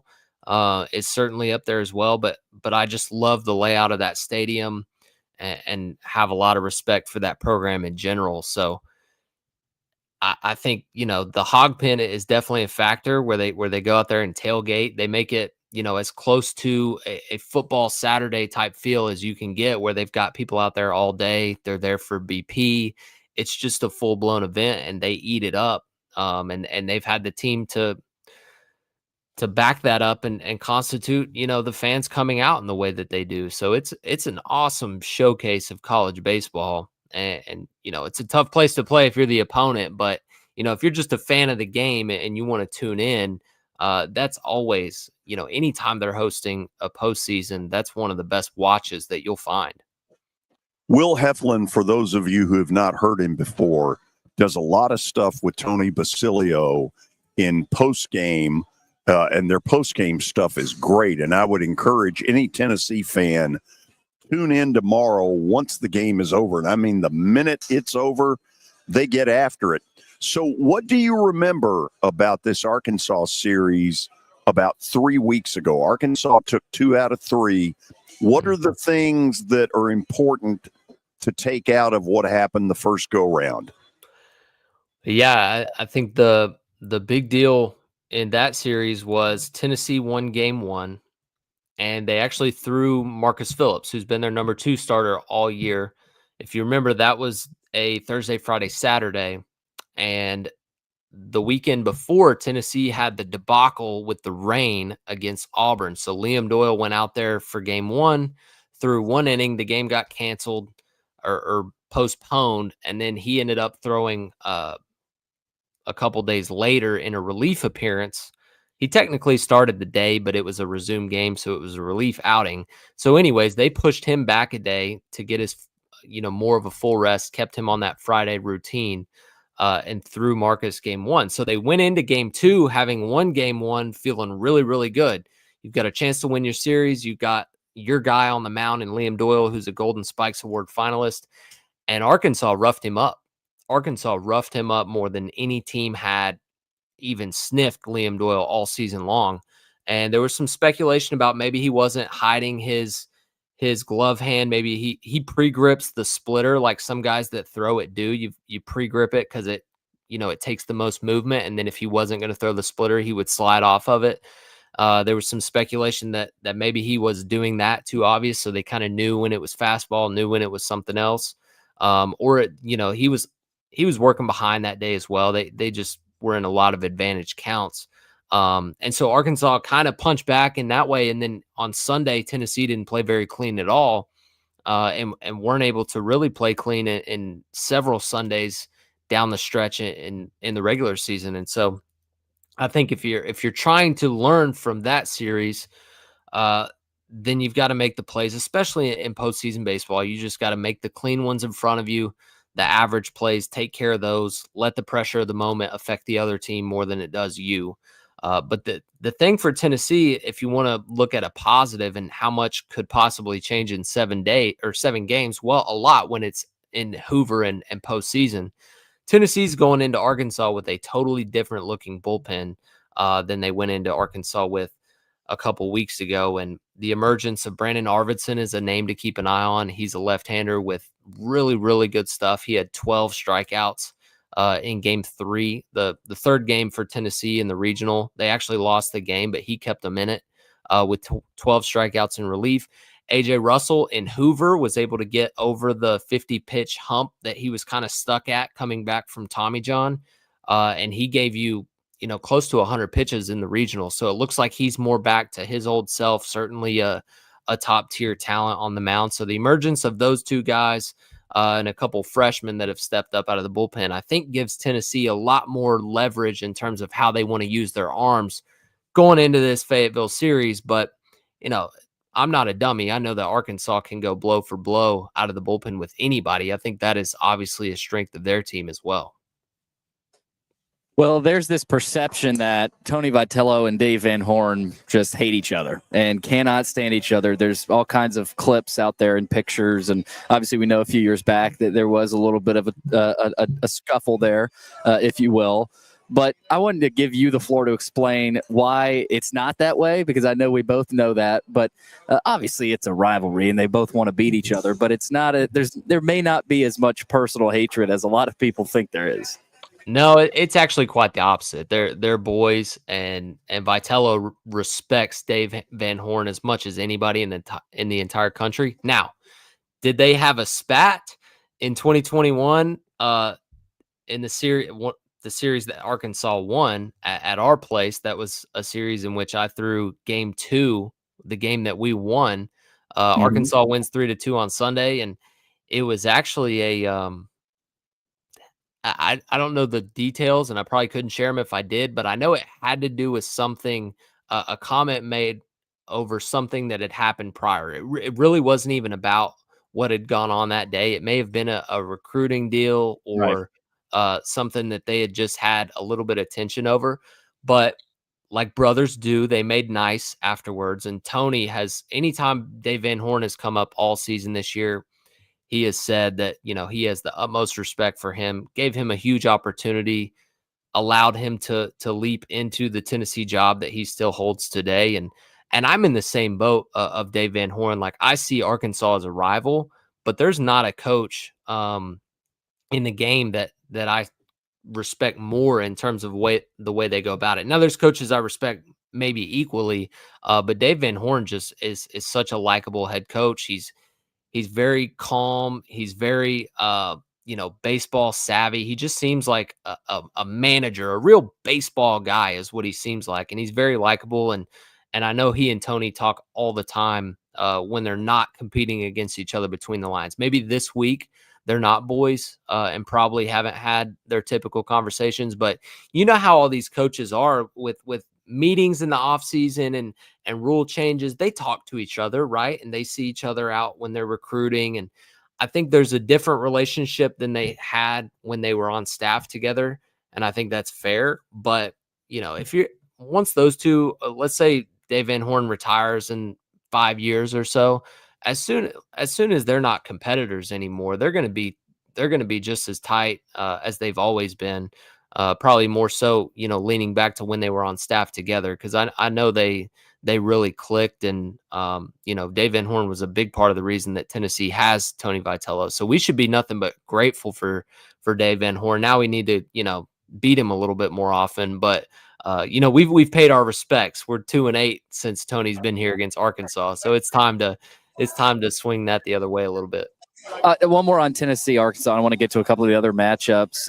In my opinion, if you go Marcus Phillips tomorrow, you set yourself up for the series. Now, there's a negative to that too. If he gets burned early after maybe 2 or 3 rough innings, then you got to get to the pen early. That's the negative side of that. But if you get a solid, at least 5-6 inning start, even from Marcus Phillips, and if you win, even if you lose, it's like, okay, we'll go with Doyle tomorrow, and he'll shove hopefully, and we'll tie the series. But if you win that Phillips start, you got 2 chances now, and you got Doyle, you got a lot of other options. Are you with me that you go Phillips Saturday, and then you set yourself up, and you can even wait for Doyle? Not that you would probably wait for game 3 with Doyle, but you can if you wanted to. This is why I'm so torn on the decision, because I'm not disagreeing with any of the points you just made. I think those are fair. But then you look at what is the percentage of teams to advance to Omaha that win game 1 of the Super, and I think it's like 70%. And so I'm like, why would I not throw my best pitcher, my Golden Spikes Award finalist, my surefire top 10 overall pick in game 1? If that makes it 70% in my favor to advance, why wouldn't I give myself the best chance to win that single game? Now, the other side of that coin is, well, Marcus Phillips is kind of like a 1B, and he's been really good his last few. So I really don't think there's a wrong decision. And if it were me truly having to make it, I would probably sleep tonight and wake up and say, all right, gut, tell me what to do, and just roll with that, because it's about as down the middle as you could be on something. I think last week when they were trying to decide whether to match up Doyle with the 2 or 3 seed and throw Phillips in game 1 against Miami, they ended up sticking with Doyle, and we're probably glad they did, because he did turn around and throw on Monday. But I kind of had more of an opinion on that one than I do this one, for sure. George and I were talking earlier about the LSU West Virginia Super coming up, and LSU they almost didn't make it out of the regional, but from Little Rock, and we would have had a third mid-major program in the Super. Obviously, we know what they have with Cade Anderson and then Anthony Ianson, but after that, they've been a little shaky. But that sets you up well in a Super, and it sets you up well in Omaha. So, in your opinion, Will, is LSU set up better now with the 2-game scenario with the Super and then rolling into Omaha? Because that was kind of the rocker lighter deal where if you had a couple of horses, you could kind of roll with those guys throughout once you got to a Super. Yeah, if you have 2, everybody would like 3. It's certainly nice, but 2 horses you've seen plenty of teams make a run with 2 horses, and let's talk about Tennessee. We're talking about them plenty. Last year they won it, and their 2 horses were kind of down the stretch Saturday, Sunday, games 2 and 3, and then they went with the opener to the long relief AJ Causey out of the bullpen in game 1. But you had 2 really good starters that got hot late, and so same can be true for LSU. Arkansas is kind of in that boat with Root and Wood as their 1-2 punch. You look at North Carolina, who might be hotter than anybody right now. They threw Knapp today and hammered Arizona, and they've got DeCaro going tomorrow. That's kind of a really strong 1-2. And so it's really interesting. And then Florida State in the same boat. You've got Arnold, and then Menendez, I believe is how you say it. He's a lefty who was really good in the regional. That's their 1-2. So, yeah, everybody would like 3 strong ones. But it's kind of one of those deals where if you have 2 horses and if you get to game 3, you can kind of piece it together and let the offense carry you. Then we've seen plenty of teams make a run with that, format, if you will, on how they set up their pitching staff. Okay, you ready to do a tad bit of handicapping? Yeah, nothing I say is ever betting advice, but I do. I do work for VIP Play, so we can talk handicapping all day. And feel free, by the way, to take a plug for that. There's my plug. Okay, Thank you, let's take North Carolina out of the picture, Mm-hmm. and let's take Louisville, which is up 8-1, out of the picture. Mm-hmm. Of the remaining 6 regionals, which one are you the most sure of? The most sure of. Mm-hmm. Whew. Well, it's certainly not Florida State, Oregon State. I think you can flip a coin there. Funny, I think that was the term I used to start the show. Yeah, Really the one I was most sure of was North Carolina, and the handicap shared that same sentiment. If I had to say, and I feel like I'm disrespecting West Virginia because I love that team, but if I'm having to handicap something, looking at Alex Box in postseason for a super regional, and you talked about the 2 starters they have, Billy, in Cade and Anthony. I mean, I'll go with LSU reluctantly, and I think I'll stick with that. Yeah. Okay, that was a good one. Because the super, that people don't think about that, but the regional is, in a way, can be a little bit more tricky to get out of if you don't have a third guy like we were talking about earlier. But now Super, Omaha, you can ride those guys really all the way through. Yeah, because once you get to Omaha, it's back to that tournament style, but you have a day in between each game, and so you've got a little bit more leeway and ammunition with your bullpen for sure. Yeah. Hey, you were good to do this. Tell people where they can hear you tomorrow after the game is over. Yeah, so on all of Tony Basilio, who is a regular over here at George Plaster, all of his socials and his app will be streaming on there. It's Garza Law Extra Innings. My Twitter is at Will Heflin 11. If you want to give me a follow, I'll repost it, and so you can follow it there if you're following me. And again, I do work for VIP Play, so if you want to help me out, make an account, Sportsbook, code TNVIPS. Look at that. Even got the graphic up, Billy. Boom. Oh, yeah. That's elite. But do appreciate you guys. You guys rock. And hey, I'm not going to throw salt in the wound on Vanderbilt. That was a good year. I think that team achieved maybe even more than it looked like they were going to. They played a little tight, kind of the opposite of what we were talking about in their regional. And that's part of the deal. There's teams that have gone to a ton of Omaha appearances and never won a national championship. And that man, Tim Corbin, has 2. So he knows how to get back there. And I would, if I were a betting man, I wouldn't bet against him to do it again. But, I bet it makes you feel better that they weren't the only one. I mean, Texas, Ole Miss, this was a crazy, crazy tournament. And I think Tennessee being, having some struggles down the stretch actually helped them kind of flip the script, because it seemed like the teams that were the hottest late in the regular season kind of maybe used it a little too early. There's a ton of balance in baseball right now. I think it'll be a very compelling rest of the tournament, and I know you guys will be following along. No, absolutely. Okay, so I guess I lied. I'm going to ask one more thing. Do you give Murray State much of a shot? They're 2 hours, as you know, to the northwest of here, and so there are a lot of Murray State people in the area. Can they win that region? They can, and Duke is not an untalented baseball team. They have been right on the brink of making it to Omaha the last several years, and head coach Pollard over there is phenomenal. But Dan Skirka is the head coach at Murray State. He was at Walter State, my hometown. I know him well, and he is a rock star. And that team absolutely raked at Ole Miss.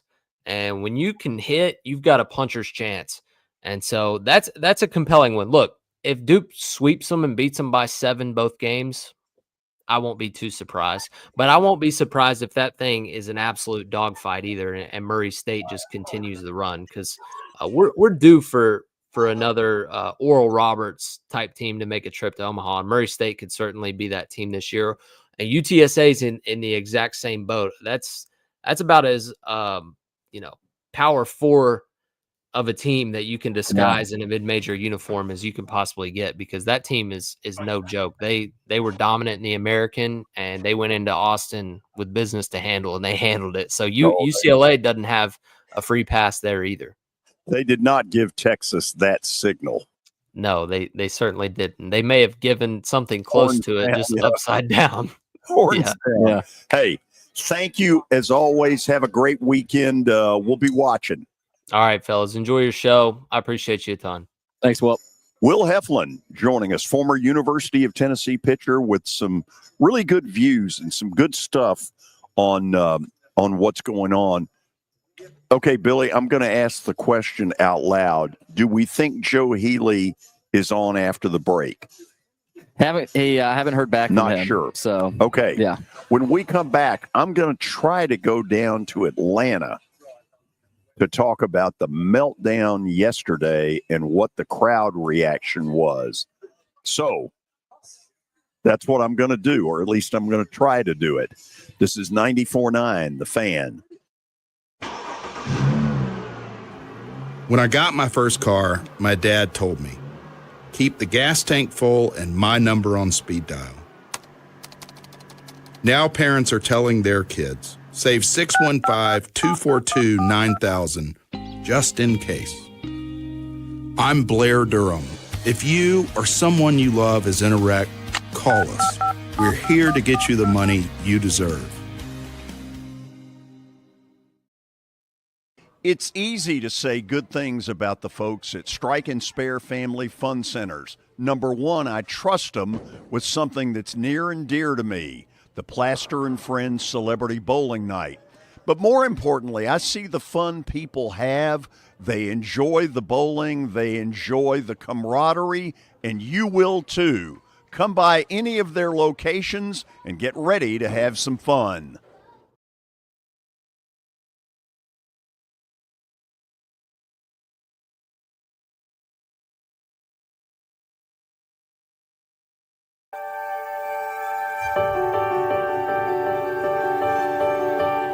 Are you ready to begin?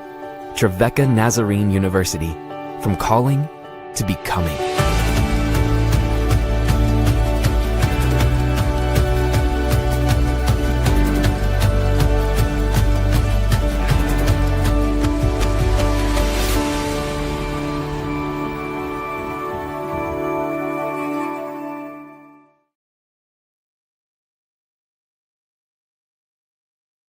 Venture Express has been helping people in this area for more than 40 years. They're headquartered in Murfreesboro with over 30 years of dedicated fleets involving production, manufacturing, and corrugated experiences. They're an asset-based company with over 700 tractors, 4,000 trailers, and 800 drivers. If you need their help, dial them up 615-793-9500 or log on to ventureexpress.com.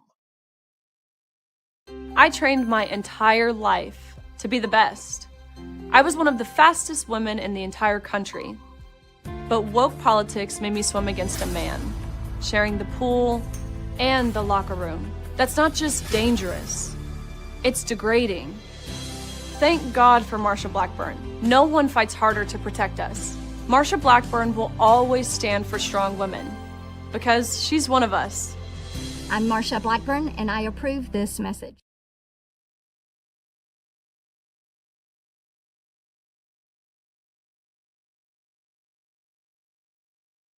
The man, sharing the pool and the locker room. That's not just dangerous, it's degrading. Thank God for Marsha Blackburn. No one fights harder to protect us. Marsha Blackburn will always stand for strong women, because she's one of us. I'm Marsha Blackburn, and I approve this message. Give Dad what he really wants this Father's Day with gifts from Electronic Express. We've got the latest tech, hottest grills, and top-of-the-line home entertainment to help you celebrate Father's Day in style.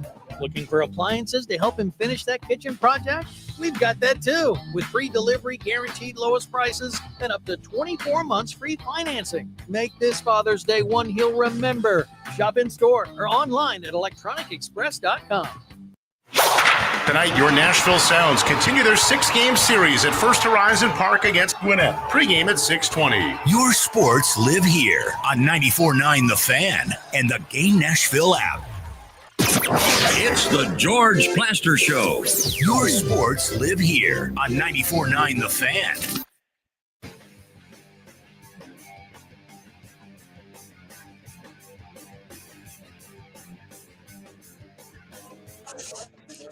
We're back at the station. I need you to answer the phone call that's perhaps ringing right now, because we're going to talk to our buddy Frank from Smyrna, who was at Truist Park yesterday for what turned into an ugly ending. Arizona Diamondbacks were down 10-4 going to the 9th inning and scored 7 in one of the ultimate meltdowns and beat the Braves 11-10. And I'll be honest, I have not seen the reaction of Braves country, if you will, the way that was. So back at the station, if you will, answer that phone call that is coming in right now from Frank in Smyrna. And in fact, let's bring him up. He is on with us. Frank, thank you for taking the time. How you doing? George, thank you for having me on. I am slowly but surely recovering from that debacle yesterday that I witnessed at Truist Park. I told my friends in Atlanta, I think I'm going to have to go to therapy for this one. That was beyond anything. And George, I've been a lifelong Braves fan, as you know. I was a Braves fan when it wasn't cool to be a Braves fan in the 80s, okay, in the Dale Murphy years, when he's the only reason you went to Atlanta to see the Braves, besides the other teams, of course. You know, and I have never, I think, witnessed a meltdown like I saw in the 9th inning. I just don't have the word for it. You know, Blewett comes in and you're like, okay, he gives up a home run. Okay, it's 10-4. He gives up another one. I went, all right, well, it's a solo shot, but boy, these things are hit. This is a concern. The next thing I know, it gets me 10-7, and they bring in Raisel Iglesias, who looked like Julio Iglesias out there. He couldn't have gotten Billy out, me out, or you out, George. That's how bad it was. I had never heard the booing. I don't think I've heard booing like that in Truist Park ever. Probably you got to go back to the Turner Field days. Maybe even, and I don't even want to bring up the infield fly that wasn't. It never was, in my opinion. That's probably the last time I heard booing that loud in Atlanta. Absolutely insane. People were irate leaving the game, as I was. I told him, I said, if this isn't rock bottom, I don't know what is. And I said, changes have to be made. And then I am sitting in a Uber trying to get to the Atlanta airport in their notorious rush hour traffic. And I found out that Kimbrell had been recalled and they DFA'd Blewett, thank God. And actually, I just saw George a minute ago. Blewett got traded to the Orioles, back to the Orioles today for cash. I think Alex Anthopoulos probably told Baltimore, you give us our money back.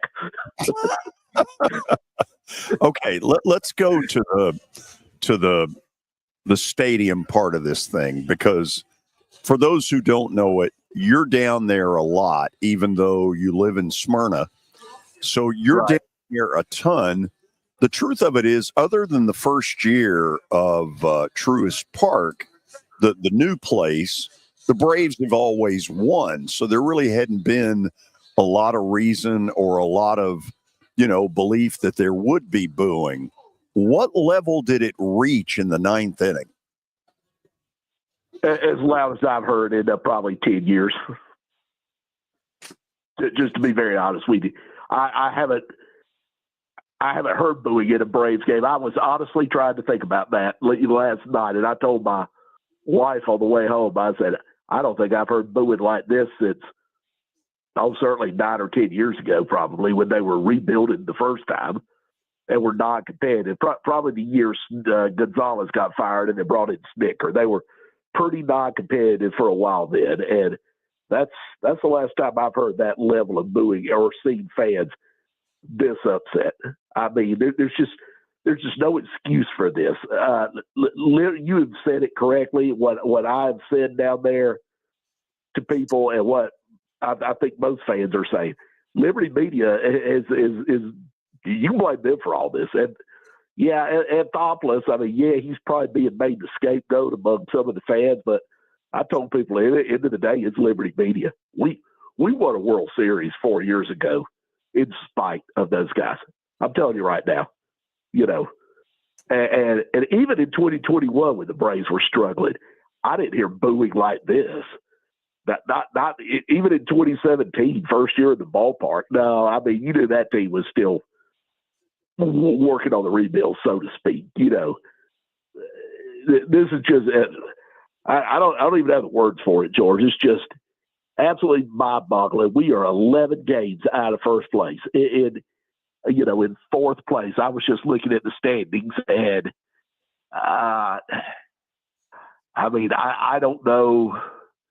I don't think anybody has the answers. You know, Brian Snicker just looks befuddled.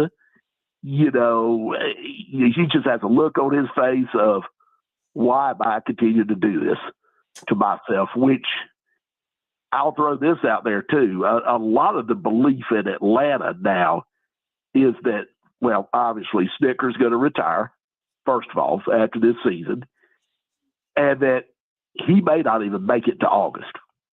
There's a lot of, I guess you could say, conspiracy theorists out there in Atlanta that have said, well, they brought in Freddie Gonzalez to be the interim and finish the season in case Snicker decides, or maybe Snicker and the front office just decides, you know what, we're going to just go ahead and retire now. Not saying that's going to happen, but you got to wonder. You've got to wonder with all this.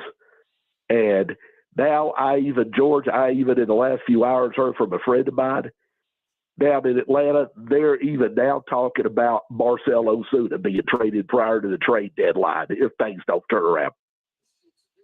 Yeah, personally, I think the more likely deal is Sean Murphy because of the emergence of Drake Baldwin. But let's get to the Liberty Media part for a minute, because this is something I've been on for years, that, you know, when a baseball team gets saddled with a big corporate owner, corporations don't give a damn about baseball teams, and this one never has.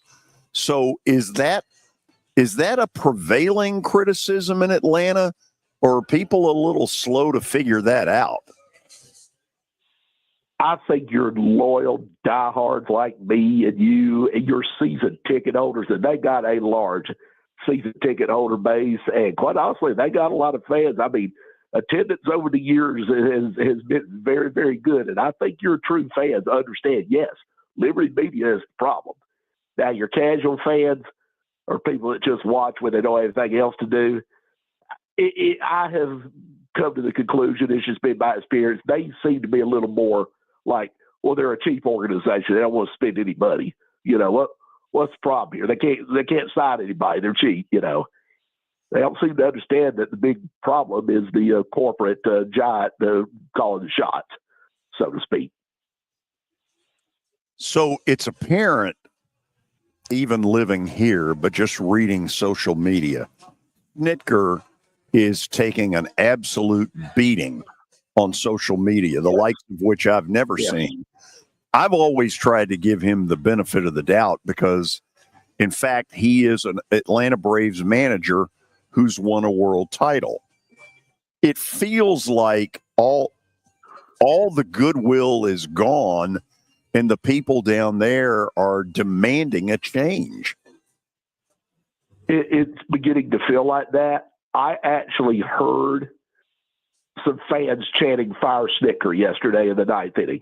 And the same thing Tuesday night when the Braves had the bases loaded twice in the late innings and couldn't score. I actually heard "Fire Snicker," and I'm like, I just do not believe the Braves are going to do that. I mean, certainly, yeah, I'm upset too, but for me, Do I really think a managerial change is going to do any good?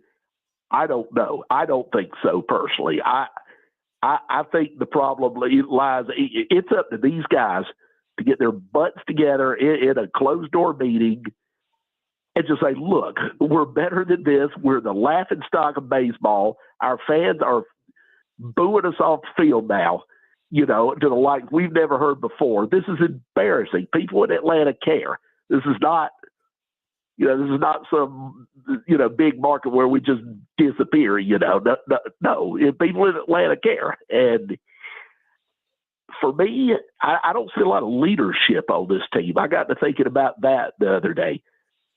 We used to have a Freddie Freeman and a Travis Darno. Help me, George. There was another one that was real good. Dansby was good in that area. Dansby good. Chipper Jones, obviously, was team leader, and we don't seem to have any of those guys. Matt Olson. Not trying to be critical of Matt Olson, but he's not that fiery guy. Sean Murphy, no. Acuna, no. Riley, I was hoping might be the guy that would emerge. No, I mean, we don't seem to have a lot of leadership on that team. And I've heard some people say, well, you have to wonder if they care. Oh, no, I think they care. I don't think that's the problem. I think they care. I just think they just don't have a lot of leadership on that team like they used to have. Like Freddie Freeman would have already probably, and Dansby too, called a meeting and said, guys, no, this is not acceptable. We're done. And maybe they have done that. I mean, good Lord, they had a 5-hour plane ride to California last night after that. Maybe they had talked on the plane. Who knows, But I'd have liked to have been a fly on the wall. Frank, thank you for the update. I'm glad we were able to get this worked out, and you appreciate it. Well, thank you for having me. You know me, Braves fan, ride or die to the day I die. Loyal to a fault. I'm mad as Blake right now with them, but you know what? I'll be watching tonight. And I'll be down there next weekend, when they come home to play the Rockies, which Lord knows what we're going to see, but I'll be there, Hey, see you. Thank you. Thank you, George. Have a good weekend. Billy, not that I am some social media expert, but I certainly did look at all of it last night, and it was pretty fiery. Yeah, I mean, it's like I said, it's pretty embarrassing. I mean, I just don't know how it's gotten this bad this quick in Atlanta after being in the World Series just a few years back. Yeah, it's not a pretty sight. It's a team that 2 years ago was on a record pace of homers, and suddenly they've got a lineup full of people that can't hit the baseball. We'll go to the break on that, and then we'll come back with more. So stick around on 94.9 The Fan. When I got my first car, my dad told me, keep the gas tank full and my number on speed dial. Now parents are telling their kids, save 615-242-9000 just in case. I'm Blair Durham. If you or someone you love is in a wreck, call us. We're here to get you the money you deserve.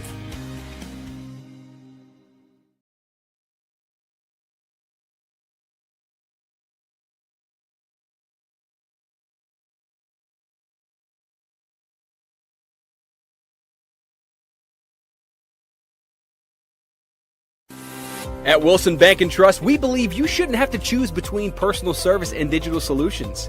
As your local independent bank, we're proud to offer the relationships and trusted service you expect, along with the tools and technology that keep you moving forward. So whether you're growing a business, buying a home, or planning for the future, we're here to help.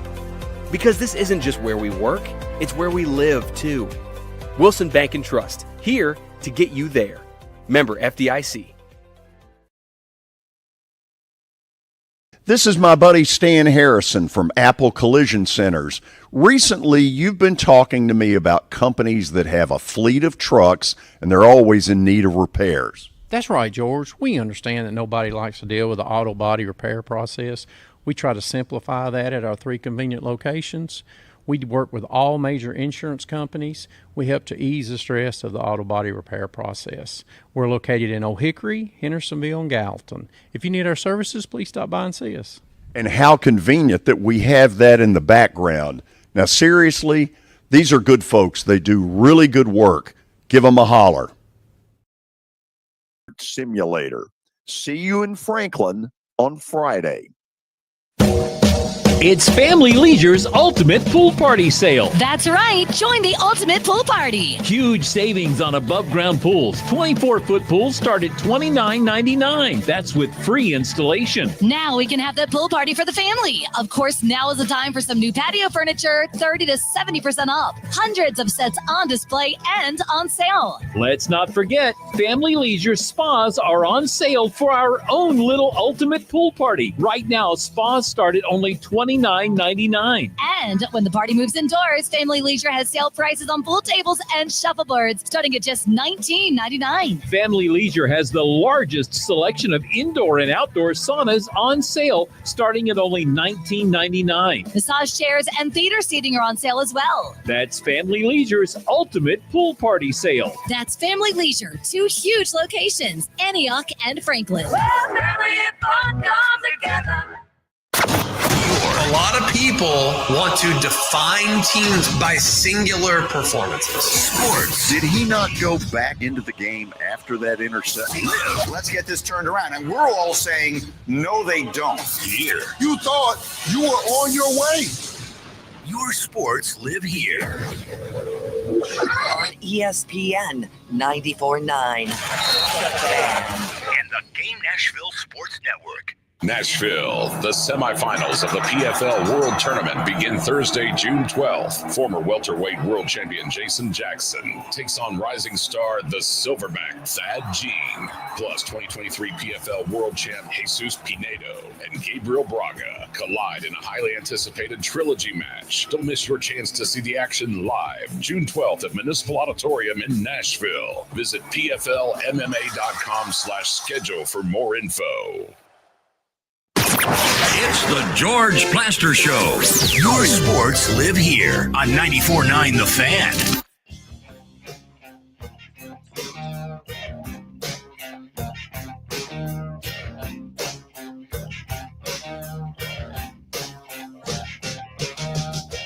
So we welcome all of you back on a Friday afternoon where it has stopped raining for now, but who knows what's coming this weekend because there's a lot out there and a lot certainly in the forecast. Anyway, we are at X Golf in Franklin for the grand opening at 209 South Royal Arms.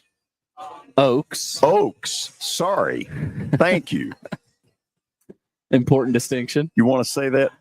South Royal Oaks. At least I got the number right. Yeah. 209. Okay. Couple of things. Let's run through the games that have been played on the college level, and then there's a piece of news out there that would be disturbing to a baseball fan.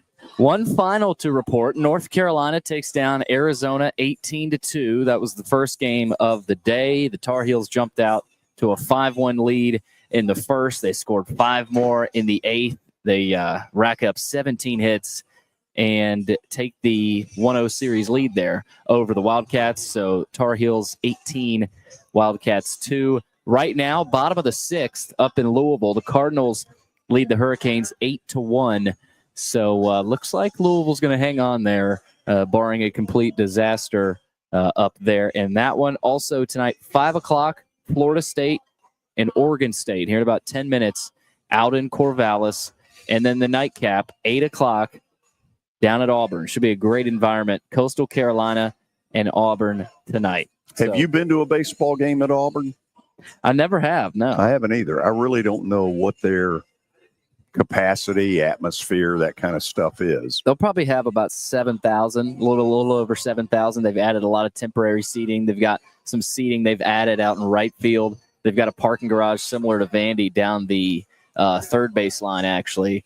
Really cool. If you're a baseball fan, check that out tonight. It's going to be a great atmosphere. Also, some baseball news. Diamondbacks ace Corbin Burns will undergo Tommy John surgery.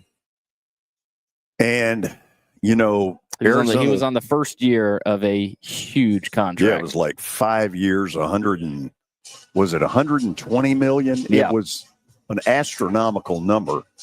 And Billy, what you're really getting right now, and it's been this way for 3 years now, we got too many pitchers that it's almost like it's automatic that they're going to have to go with Tommy John. And it's really, it's becoming a real concern. And, of course, people aim it at, the fact that you've got 95, seems like the norm, and too many pitchers throwing too many pitches at 98, 99 miles per hour. And, I'm no, what's the word I'm looking for?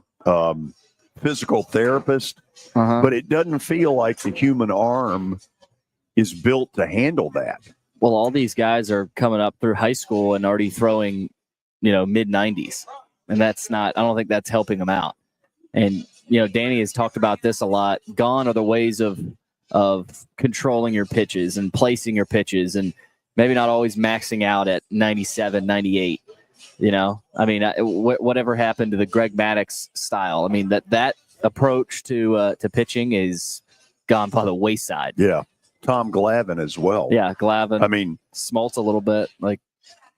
Although Smoltz threw pretty hard. You could aim a lot of the blame on sort of the radar gun scout mentality. Yeah, it's all about power arms and power pitching. Right. Overpowering you. And you've seen it with Spencer Strider.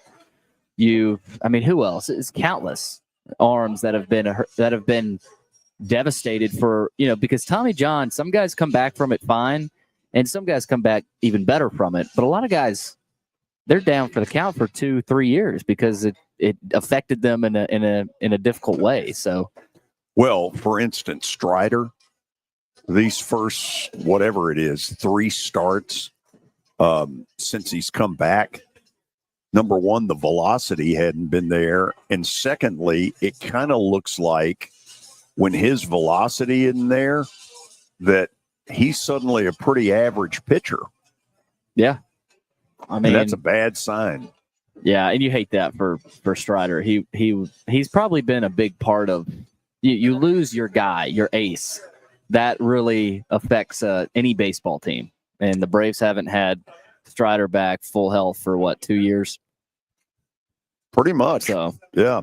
So we tried to have Joe Healy on from D1, who we have had on this show several times in the past. It didn't work out the way we wanted.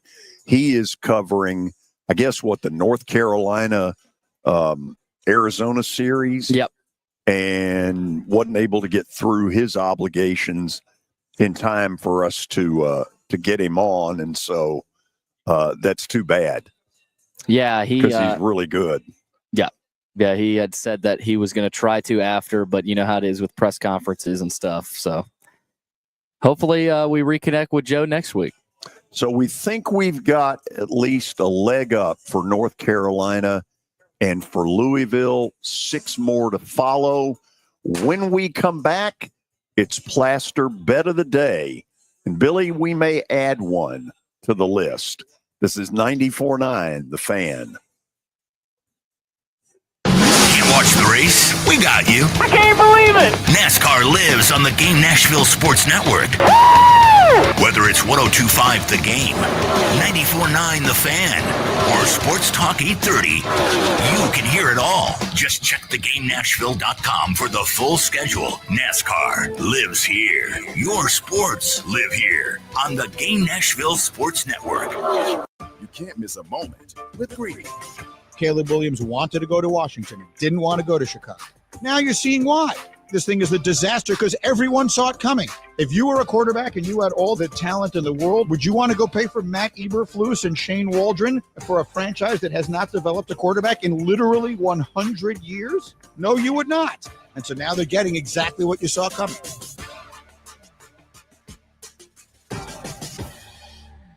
Mike Greenberg.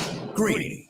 Micah Parsons gets you a king's ransom. I'm old enough to remember the Herschel Walker trade. I was working in the media when it happened. And I remember people saying, I can't believe the Cowboys would trade him away. Oh, the Vikings will never lose again. And the Cowboys turned all of those picks into teams that won 3 championships in the next 6 years. Greeny. Weekday mornings at 10 Eastern on ESPN Radio. Plus, you can watch and listen on the ESPN app. Two total screw-ups of humongous proportions. Sports. We're not living in an era where perfection is necessary. They thought they were a championship contending team. Here, we told you not to do this. Your sports live here. On ESPN 94.9. And the Game Nashville Sports Network. Listen on the air. So don't tell me to chill out. On the web at thegamenashville.com. This team has strategically put themselves back in the mix. Watch us on YouTube or download the Game Nashville app. You have to make those plays. Your sports live here on the Game Nashville Sports Network. It's the George Plaster Show. Your sports live here on 94.9 The Fan.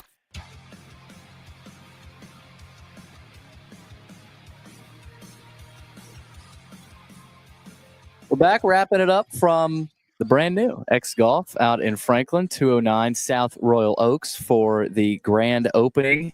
Good crowd, and hopefully it gets even better later tonight. And tonight we've also got NHL Stanley Cup Final Game 2. We'll see where George is going with that and a few other picks as well. It's time for Bet of the Day, brought to you by Bart Durham Injury Law. We take a look at what happened last night. Tough night. Thunder did not pull through. Thanks. The -9.5. Yeah. I can feel your sadness. Yes. So, Billy, I've got 2 plays, one of which you'll have on the board and one that I have added. That's a nice picture there. I'm going to surprise everybody. The assumption is that Florida is going to win tonight and tie the series going back to the Sunshine State. Not so fast. Edmonton gets out 2-0 in this series by winning tonight. I disagree. Well, I don't really care. Because, again, Billy, I'd stick my neck out. It. Yeah, absolutely. The other one that I'm going to put out there, the line for Sunday night, Game 2 of the NBA playoffs, is OKC by 11. That's a little disrespectful of Indiana. Either OKC wins this by 30 or I win by telling you to go Indiana. We'll see. Go Pacers. Let's go Sirs. That's what they said. Absolutely. Okay, Jason LaFerny rejoins us from X Golf before we get out of here for the weekend. What all have you got this weekend here in Franklin? So just today's the big day, getting the door open and, getting the public in here in the community. That the feedback's been great today. I've had some really good conversations with the local people here, and we're just excited to get going. But in terms of activity and all that's today, we've got some competitions. You can come in and win 2 hours of bay time. We have a long drive competition. We have a close to the pin competition, things like that. But people are welcome to come in. We're open every day from here on out. This is day number 1. So none of these clowns won the long drive, did they? I didn't see him over there. I saw a couple of long shots before you got here. So that would be up on the leaderboard. I don't know what the leaderboard is right now. I know closest to the pin is 11 feet right now. The winner in the clubhouse. So yeah.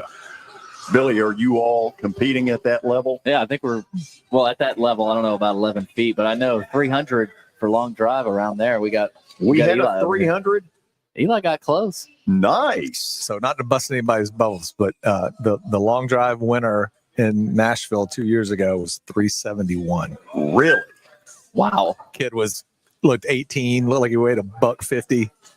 And could smash it. I told him he needed to leave my store. I didn't like anything part of that. You're out of here. We don't need you. Don't come back. Hey, thanks for having us. Yes, this sir, was George. really fun. Appreciate you so much. Absolutely. Yep. Okay, we're done for the weekend. Enjoy your sports. Be on the lookout. The weather could get a little crazy. Enjoy your sports. We'll see you Monday on 94.9 The Fan.